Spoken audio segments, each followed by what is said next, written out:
Welcome to Verastahl, a YouTube channel devoted to my horror stories. I'm Brandon Faircloth, and if you enjoy the story you're about to hear, please like, share, and subscribe. If you check the links down in the description, you can find all of my books on Amazon, including my newest book, The Joker's Wild, as well as the books that this story that I'm reading today actually comes from. Those books are called The Outsiders, and so far there are 2 books in that series with more to come. Today's story is called I Think My Grandfather Might Be a Serial Killer, Part 9. We headed to the kitchen, my grandfather gesturing for me to keep low. Flinging open the exterior door, he glanced outside and then beckoned for me to follow. We weren't very far from his SUV, but we still had to round the corner of the house, and I could hear the pickup sliding to a halt in the front yard. We moved to the corner of the house and stopped, my grandfather turning to whisper to me. Here's the key fob. When I say go, you do 3 things. First, you unlock the doors with the fob. Second, you count to 2. Third, you run to the passenger side and get in and down. Got it? I nodded, my hands trembling as I took the fob from him. Good. Go. I unlocked the car, wincing internally at the loud honk it gave as the locks disengaged. But then I realized no one was going to pay much attention to it with my grandfather shooting at them. It occurred to me that I wasn't counting, so I bolted after what felt like 2 seconds and made it around to the passenger side. I felt a moment of sharp panic as my hand fumbled at the door latch before getting the door open. Once inside, I tried to ball into the floorboard as much as possible. I had just enough time to take in the smells of the SUV.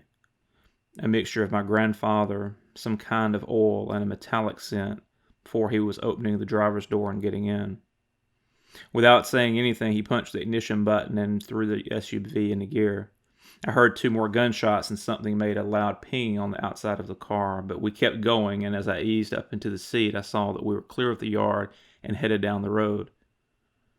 Looking back, I saw 3 of the 4 men clustered around a 4th that was on the ground but still moving. My grandfather looked over at me. You hurt? I shook my head. I'm fine. What about you? What happened? No, I'm fine. I think I got a couple of pellets of buckshot in my leg, but it was from a ricochet. Nothing major. He gave me a tight smile. As for what happened, I shot 2 of them. 1 in the arm and 1 in the leg. Can't risk killing them at your parents' house or anywhere they can be linked back to us. What? Why? They already know who we are. He took a turn down a sandy dirt road and gave a shrug. They do, but they're likely the only ones that do. Turning to glance behind my seat, he nodded to himself. Look, while we talk, I need you to do a couple of things. Grab the box of stuff behind your seat. You should see a small blue bag behind mine. Get both of them up here with you if you can. I did as he asked, pulling a medium-sized cardboard box up to find it contained 6 glass jars with sealable lids. The jars were all full of nails and ball bearings. I thought about asking questions, but I knew there was no time. He'd tell me what I needed to know.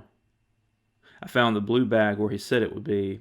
It contained a variety of items, and as I looked through them, he told me what to use. There were little rolls of taped-up face towels in the bag, and following his instructions, I unwrapped 3 of them to find small glass vials with rubber stoppers in the middle.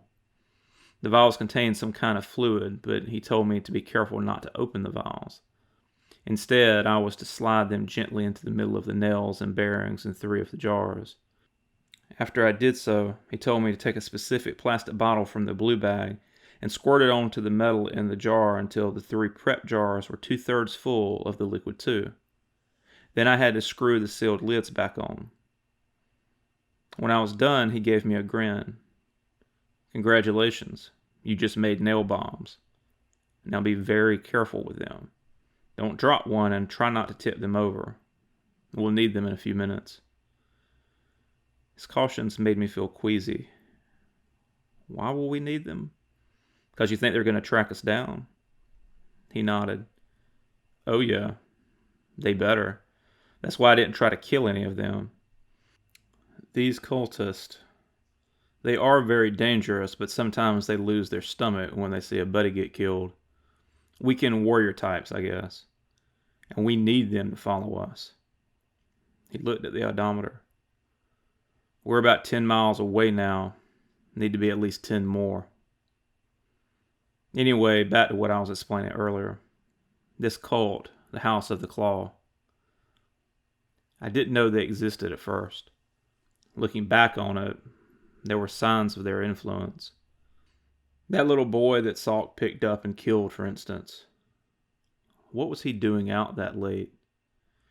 And I learned later that he lived with his parents over 50 miles away from where Salk snatched him. What were the odds of that happening? I can't prove it, but I suspect the house dropped him back there and had tipped Salk off as to where to look. His expression was growing angrier as he talked. That's what those crazy bastards do. They help the outsiders, facilitate their plans, worship them. Not every outsider has any cultist around them. In fact, only about 1 in 3 or 4 do, as best I can tell. But where the house does exist, they operate like some terrorist cells. There are usually 4 or 5 working together, and they don't know the identity of anyone else in the cult outside their cell. Of course, those higher up in the chain know who are in the cells, so they can send directives down as needed. But if a cell member gets caught, they can't give up their bosses or details about the larger organization. It's clever in some ways, but it has flaws too. He looked over at me, his face stony. For instance, these men that are after us. They have no way of telling people outside of their group who we are unless they get contacted by their bosses.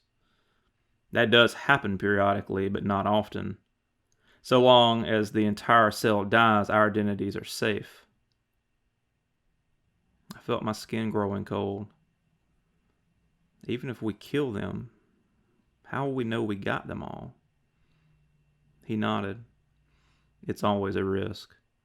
But the most likely source of them finding out is a house member in the sheriff's office. If that person isn't among this group, we know there's likely another person. If they are, odds are good this is all of them, as they tend to do things as a full unit most of the time. There are no sure answers, though. We just have to do the best we can, be smarter and better than them. We drove on for a couple of minutes in silence, and then he spoke again. Put your seatbelt on if you would. After I did so, he continued. You good with all this? No, it's a lot. And I hate you're at risk, especially not having signed up for it. Believe me, I know this is hard to adjust to, and this is as serious as it gets. He turned, studying me for a moment. Life or death. Good and evil, even. These are bad people that do terrible things, and they will torture and murder us if we don't get them first. I met his eyes. I believe you. I get it. I'm freaked out, but I get it, and I'm with you. Good. Because I think this is a good spot. Hold on to those bombs. It's going to get bumpy. With that, he yanked the wheel to the left, then back to the right, sending us to the sandy shoulder and into a stand of bushes. I held the box containing the jars in a death grip, my muscles tensing at every clink of glass. When we came to a stop, he smiled at me. Good job. Okay, let's go. Get out, come around so I can show you something on this side, and then you'll come back and grab the 3 jars you prepped. I did as he asked, and when I reached his side of the SUV, I saw he had a long-bladed hunting knife in his hand. He pointed at the tire as he talked. Now, as you may have figured out, we're trying to make it look like we wrecked. We took this sandy road because even if they're idiots, they should be able to track us on it. But just because they aren't all brilliant doesn't mean you should underestimate the least of them, and some of them are very capable. Either way, we need a visible reason why we would have wrecked here. He took the knife and slammed it into the crevice between 2 tire treads. When he pulled it free, I could immediately hear the angry hiss of air escaping. My grandfather tapped the outer wall of the tire. It's easier to flatten a tire on the side. The rubber is weaker. But it's also very obvious that it was cut, so when you need it to look like a blowout instead of a cut tire, you have to hide the cut in the treads. If they saw a cut tire, they might suspect an ambush. Now, hopefully, they'll just think we had bad luck.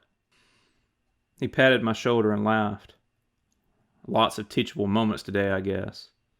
Now go get those bombs. He guessed we had about 3 minutes left before they should be on us. In that time, he grabbed a scoped rifle out of the back of the SUV and got me into a position across the road with my 3 nail bombs and some final advice. The way these things work is that they have to hit something hard enough that the vial inside breaks. When its contents mix with what's in the outer part of the jar, you get an explosion filled with metal and glass shrapnel. So what that means is this. First, you throw it against something hard or high enough that it will break on landing. The jars at this point should weigh about 7 to 8 pounds, so if they land on asphalt from more than 10 feet up, they should break. Throwing it hard at the road or the truck will work well too. But try not to directly hit a person, or you run the risk of it bouncing off and not breaking. And above all else, do not throw it where it goes off close to you, or you'll get caught in the shrapnel too. He had me positioned in an elevated spot behind some bushes, about 20 feet from the road. You are far enough away here and in a good position, and hopefully they will be focused on the wrecked SUV for a bit. But wait until they start to get out, or the pickup will protect them a good bit. Take your time and aim, and when your third one is thrown, you slowly work your way further into the woods. Do not wait for me and keep going straight back from the road. I'll find you when I'm done with them. He seemed to be debating something internally, and after a moment he pulled out the semi-automatic and handed it to me. Have you fired one of these before? I nodded. A couple of times in college. I know how to shoot, and this is the safety, right? He looked grave. Yes. Keep it off, but keep your finger away from the trigger unless you mean to fire. There is one in the chamber, and it will keep feeding them unless it jams, which it shouldn't. You have 13 shots. Do not lock your arms. Do not pull the trigger. Squeeze it. Hold it tightly when you fire, and remember it will recoil. For both the gun and the grenades, accuracy is always better than speed. Slow is fast, and fast is slow. Do not fire this at all, unless you have no alternative. My goal is that they never see you at all, okay? I could see by his expression that he was scared, and I realized it was fear for me. I felt a wave of love for him and guilt at how I had treated him. I'll be okay. I'll play it safe and do what you told me. He gave me a half smile and reached forward to pat the side of my head affectionately. Got to go. See you in a few minutes. With the ease and agility of someone half his age, my grandfather moved down the embankment and back across the road before disappearing into the woods on the far side. Less than a minute later, I saw a cloud of dust as the cultist truck made its way towards us. As they approached, I felt anxiety gripping my stomach, and I fought it down. I was worried I'd make a mistake, but I still had to try. I would do what he had told me and trust that it would work out. As they approached the wreck, they slowed to a crawl, and then they stopped. From my vantage, I could see one of the men was stretched out in the bed and guessed it was the one that he had shot in the leg. His companion and the passenger in the cab got out to investigate the SUV. I hesitated, wanting the driver out as well, but he wasn't budging. Time to do it. The first jar hit the top of the truck, and while the explosion wasn't as loud as I'd expected, the carnage was impressive. One of the cultists was still high up on the shoulder, and a wave of shrapnel slammed into the back of his head, shooting up a bloody mist and sending him sprawling forward. The driver was looking around terrified, but seemed unharmed, and I couldn't see the third person any longer as he had dove down after the first bomb went off. Not sure of my next best target, I ultimately aimed one for the bed of the truck. My aim was off, but lucky. It hit the driver's side window and shattered the glass, detonating as it did so. I heard the driver scream, but he wasn't dead from it. Instead, he was frantically putting the truck into drive and trying to get away. I felt a thrill of panic, but then I heard my grandfather's rifle.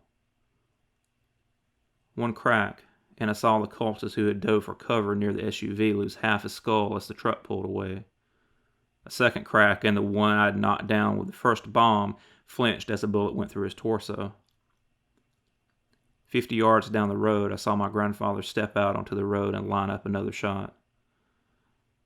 The truck had surged past me now, and any idea of using the third bomb became fruitless. I was worried he was going to get away, but then the third crack came. I saw the back windshield break, and suddenly the truck veered from the road as though swept aside by some invisible giant's hand. It crashed into a small culvert on the left side of the road, and what I could see of the driver's head through the broken side window was a ruined mess. I was about to stand up and say something to my grandfather when I heard another gunshot. The man in the back of the bed had either been flung out or crawled out as soon as the truck came to a halt. He was down on his belly in the culvert, some kind of revolver in his hand. The gunshot had come from him, aimed at my grandfather. I glanced back at him and saw that he seemed okay and was taking cover down the opposite shoulder. Still, I felt anger welling up inside of me. These fucking people, trying to kill us, helping whatever these things were that were hurting people. What the actual fuck? How could that be allowed to go on? And now this piece of shit was shooting at Grandpa? No, fuck no. I stood up, throwing the remaining bomb at him. My aim was too good that time, and it pelted him in the shoulder, bouncing off without detonating. I kept moving towards him, shifting the pistol to my dominant hand and taking aim. The first shot went wide. So did the next two, and by then he had gotten over being struck and figured out where the new shots were coming from. I saw him turning and aiming towards me and forced myself to slow down. I lined up a shot on his chest and squeezed the trigger. He fired a second before me, but it went wide.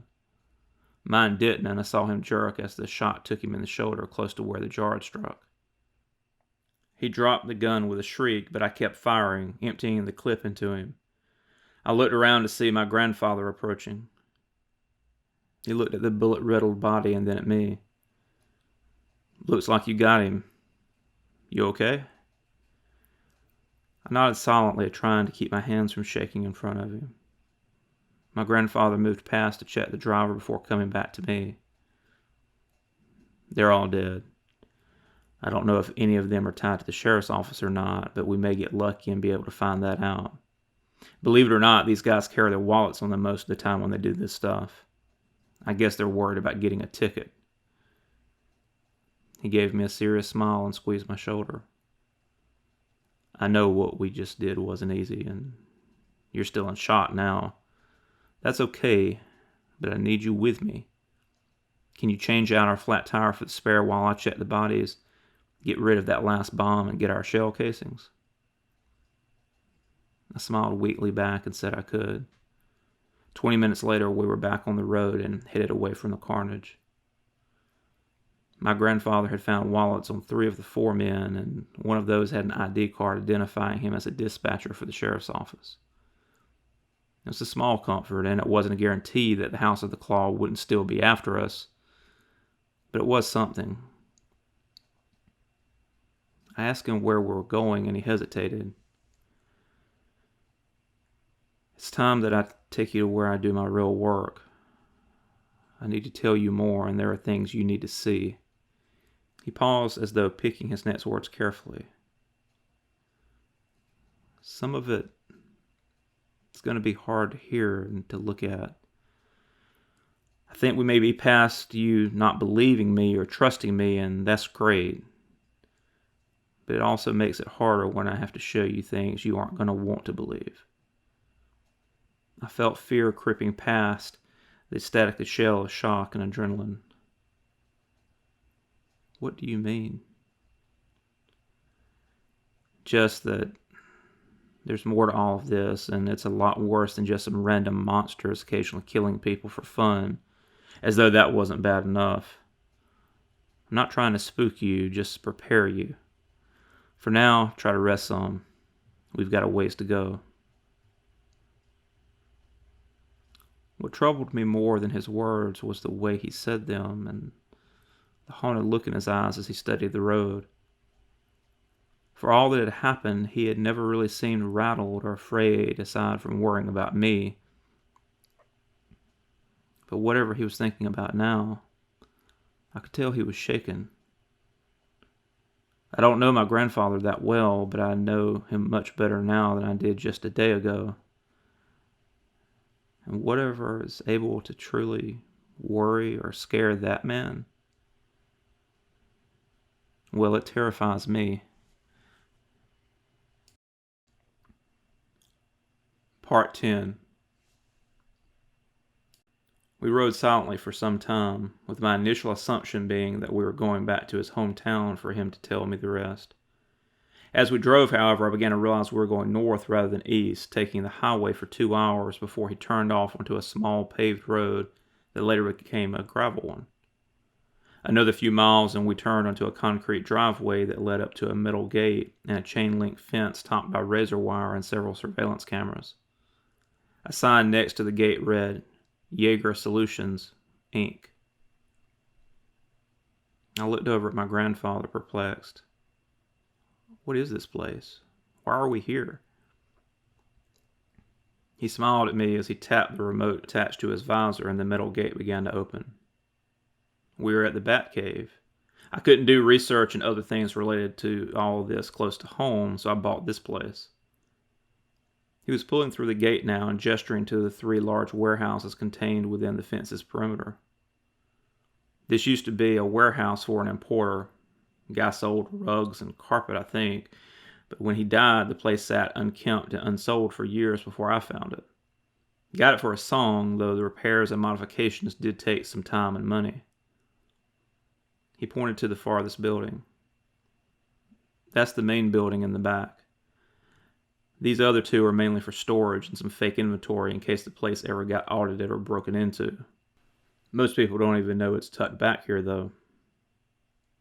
As we drove past the first 2 buildings, I saw relatively new-looking signs cautioning forklift safety rules and the importance of always wearing a hard hat and gloves.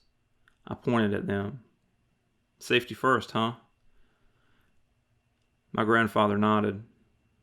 Yeah, me and my non-existent workers have never had a workplace death since I bought the place. He paused. Well, except for outsiders. We parked outside of the building and he led me to a door with a keypad, making a point of showing me the code before we entered. Inside was largely empty except for a pickup, an SUV, and a corner of the building that had been converted into a workshop of sorts, filled with workbenches and tools along with a heavy oak desk. I looked at him questioningly. The Bat Cave? He let out a chuckle. No, not this. He walked over to a far corner that was largely in shadow, and as I drew closer I saw that it contained a stack of what looked like corrugated roofing tin. He went to a spot at the edge of the tin and stepped on it with his foot. With a loud hiss, a portion of the tin lifted up to reveal a growing slit of amber light. As it expanded, I realized that a large hydraulic hatch had been camouflaged by the pile of scrap and was now opening to reveal a set of concrete steps leading down into the ground. My grandfather pointed at it proudly. Bat Cave. He led me downstairs, which consisted of a short hallway with a small living area including a shower, sink, and toilet on one side, and a larger room that was clearly a lab of some kind on the other. At the end of the hall was what looked like the door of an old bank vault. When I mentioned that to my grandfather, he nodded. That's because that's exactly what it is. As you can imagine, after I got this place, I had to have all this underneath added in. I convinced the contractor I was some kind of doomsday prepper. He was into that stuff too, so he actually gave me a discount. But it was still ungodly expensive. He pointed to the vault door. But this This I actually got for free, kind of. He took 2 large metal keys from his pocket and stuck them in the door. They turned with a metallic thunk that made me think of bank robbery movies I'd seen. He then gripped the wheel in the center of the door and gave it 2 full turns before tugging it open. Lights came on inside as the door swung aside, and looking inside I could see that he had more than just a vault door. He had the entire vault. Safety deposit boxes lined the walls, and in the center a heavy metal table had been bolted to the floor, with several smaller tables on rollers surrounding it. Some were filled with medical supplies or tools.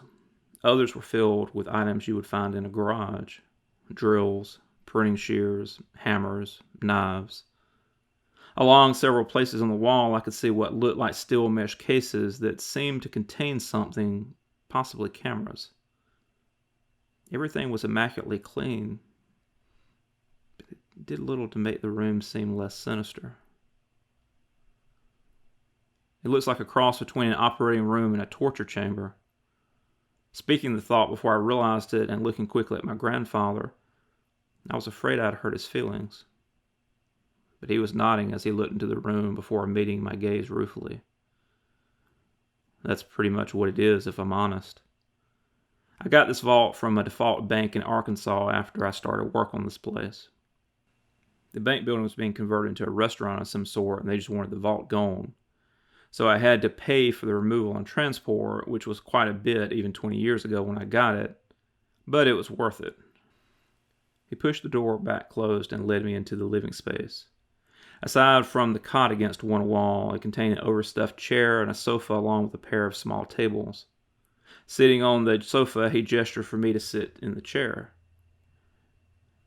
Before I tell you any more, I think I should show you something. As I sat down, I saw he had picked up a tablet from the small table next to the sofa and was tapping it. After a moment, he handed it to me. It was a video, and even before I hit play, I could see it was taken from a camera in that vault room. It looked very similar to how it looked now, except for the little girl tied to the metal table. I felt my stomach lurch, and I had to fight the urge to ask more questions before hitting play. But I'd come this far, and I needed to see it through and have some faith. When I started the video, I could see the girl struggling as the straps held her. The video was not of the best quality and seemed to have been filmed through some kind of mesh like those small cages I'd seen in the room. But I would have guessed she was no more than 10. After a couple of minutes of struggling at the strap, she became deathly still. I leaned closer to the video, squinting to look for any signs of life. Nothing. I glanced at my grandfather, and he pointed to the tablet. Keep watching. Returning my gaze to the video, I waited and watched. Several minutes passed, and suddenly I saw the briefest glimpse of her entire body seeming to flicker or jump, and then the video went scrambled for half a second. When the image returned, it was in infrared mode, and I almost threw the tablet down. Where there had been a little girl, there were now strings of cold, stringy flesh that stretched out across the room in all directions like some kind of macabre spiderweb of gore. My first nonsensical thought was that the girl had exploded somehow and that the image had frozen mid-destruction. But then I saw the strands of meat moving of their own volition, running together and pulling apart like chewing gum as they explored the walls. This wasn't that little girl at all, or at least not the version of her that had been there moments before. I looked back at my grandfather. This is one of them? He nodded and began to explain. 2 years after Salk's death, I had 3 more hunts under my belt. I had already learned that many of them behaved differently from Salk, and that the outsider's human form and the monsters were one, or at least inextricably linked.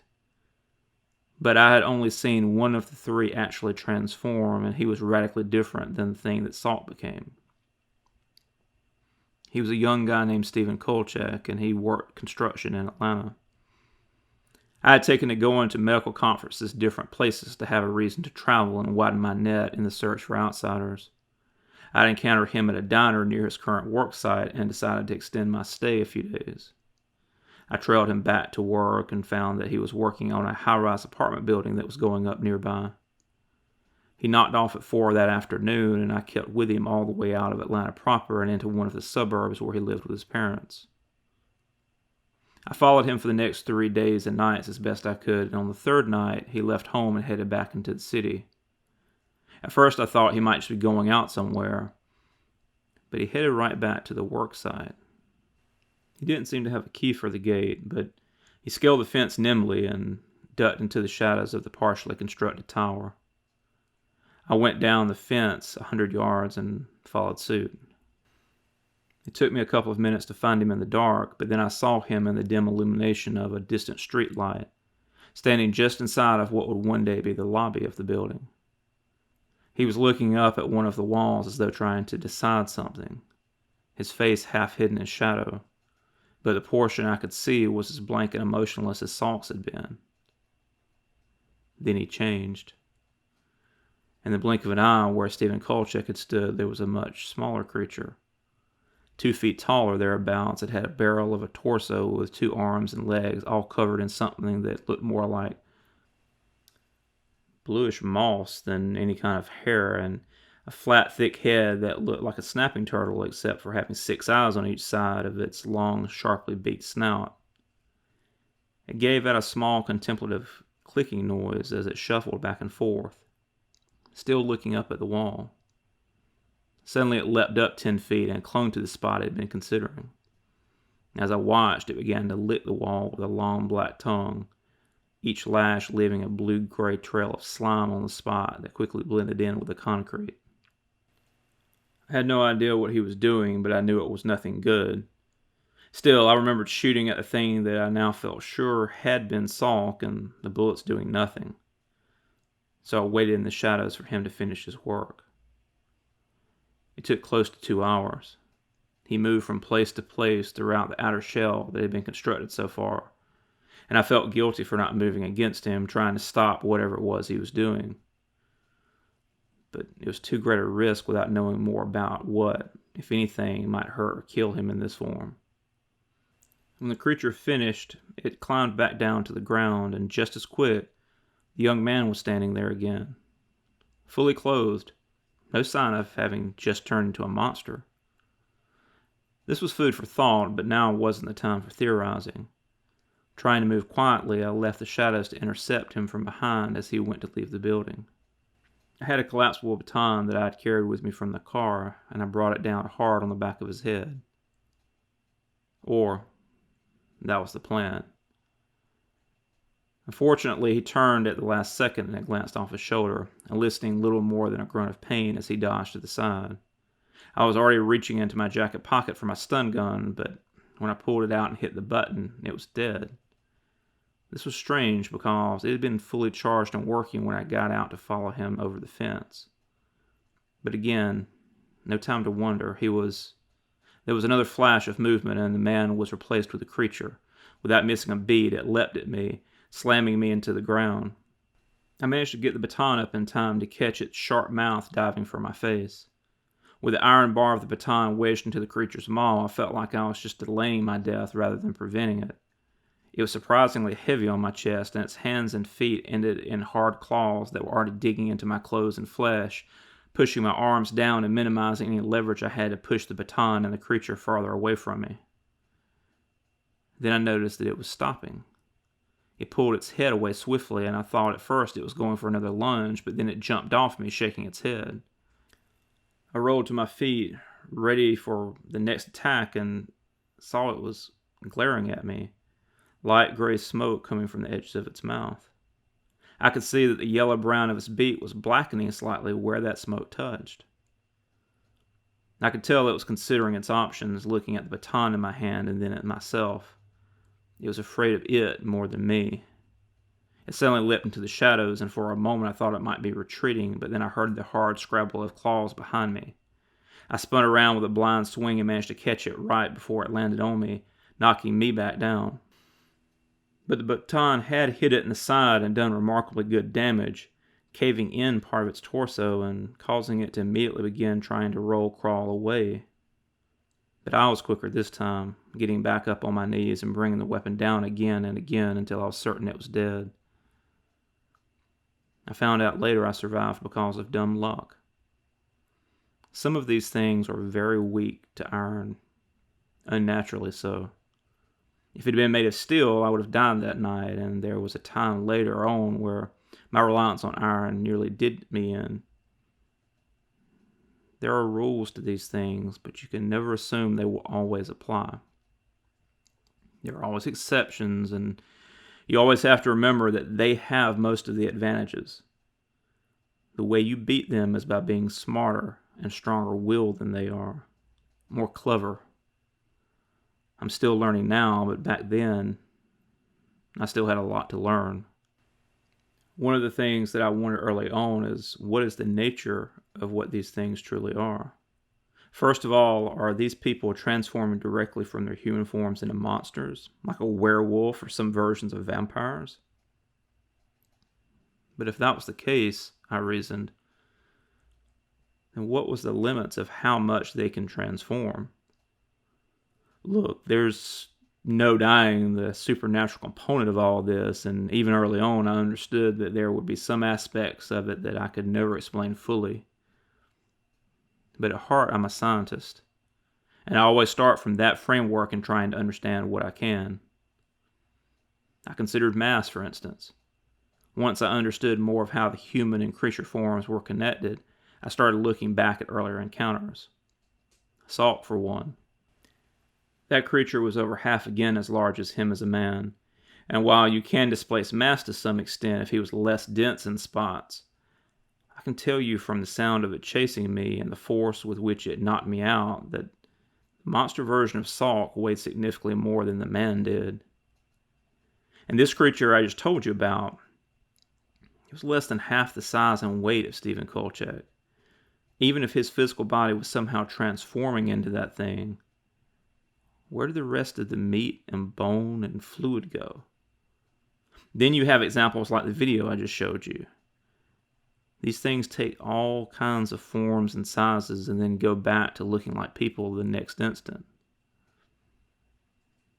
But the biggest sign was the clothes. They weren't shucking them off or ripping them apart as they changed. They would turn back into human with hardly a wrinkle or smudge. So they aren't transforming. They're swapping places. It was a theory at the time, but since then I've managed to get some footage slowed down enough that you can see the transition happen, if just barely. It's similar to when you drill through the seed, though it happens even quicker. One moment, the person. Next moment, the monster. Or to be more accurate, they are both the monster, just with different strengths and weaknesses inherent to each form. Both are capable of doing a great deal of harm, and I've seen more than a few that seem to rarely change at all to their other form. Their goals don't require it, I guess. When I had this place set up, I redoubled my efforts to learn more about them and those goals. I have a very secure closed-circuit filtration system running into that room so I can control if there's air or not, and pump in gas to sedate or kill if I need to. The system has no ties to the other ventilation down here, so even if one of these things could turn into a mist, it couldn't get out once the room is sealed. Though I doubt that's a possibility in any case.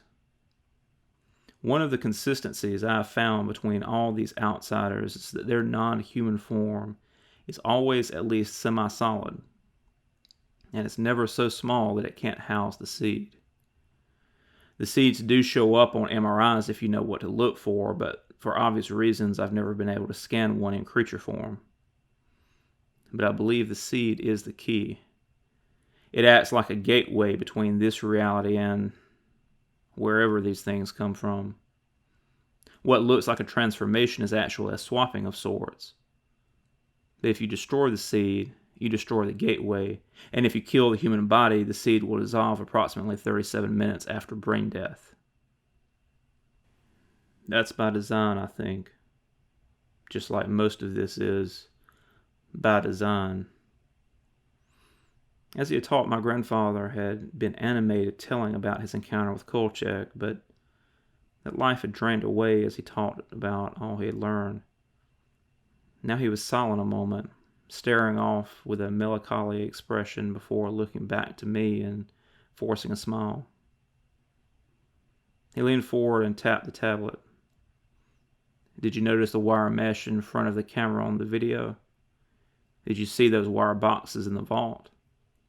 I nodded and he went on. When I first captured one and put it in the vault, I set up 2 camcorders to record everything that happened. I didn't think there was any real risk of it getting out, and I had gas ready if I needed to knock it out or kill it, at least assuming that gas would work, because again, you can never assume anything is certain with these things.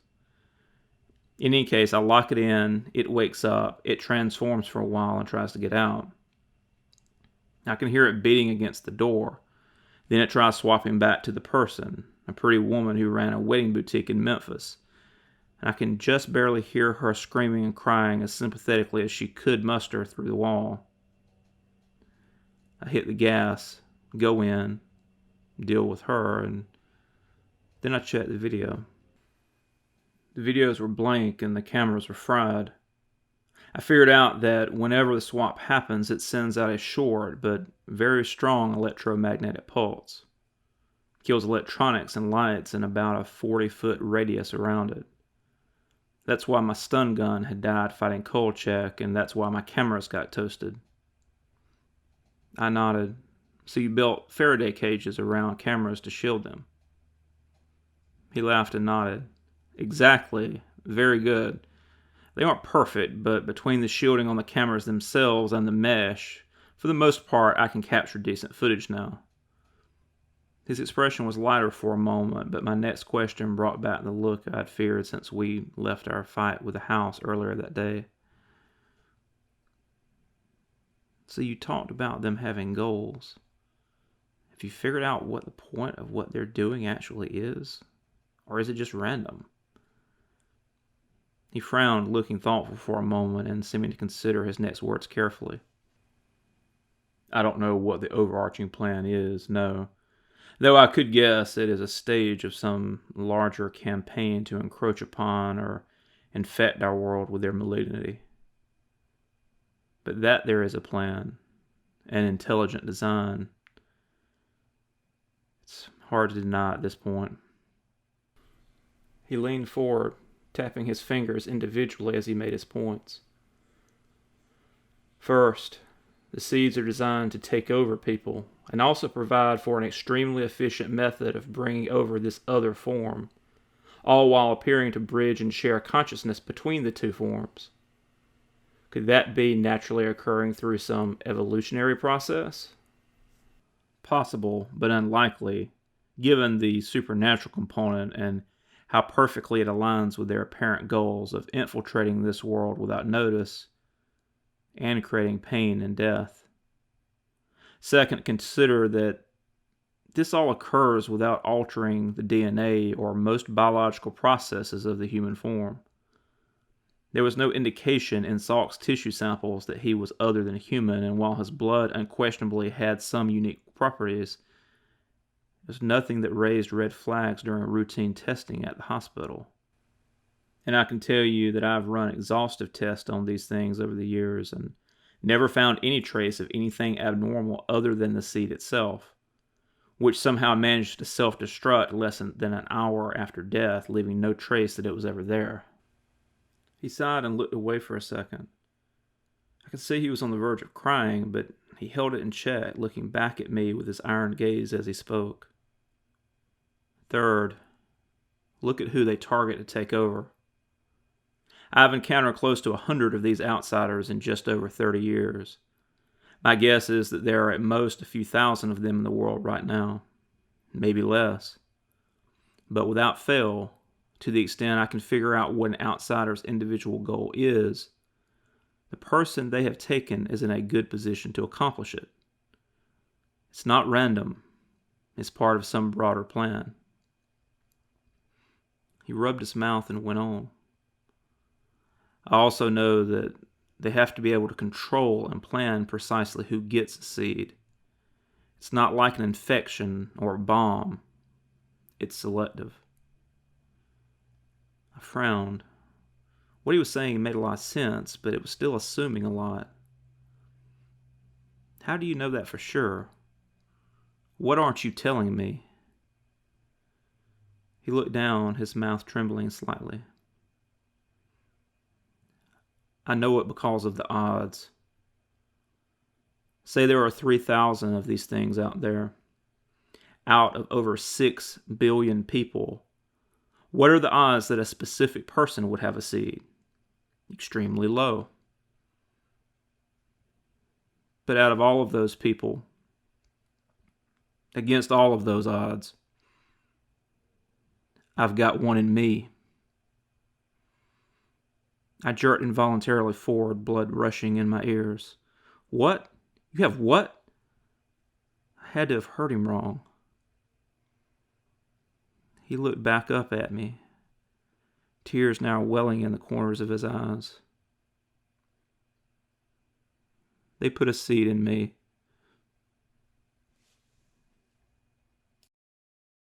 Thank you for listening. If you enjoy the story that you're hearing, please like, share, and subscribe. And if you would also click the notification bell, that does seem to really help you get notified for the next parts of this story as well as everything that's coming in the future. Also, you can visit Verastahl.com to find out more about my books, get news and updates, and learn about any future sales. Until next time.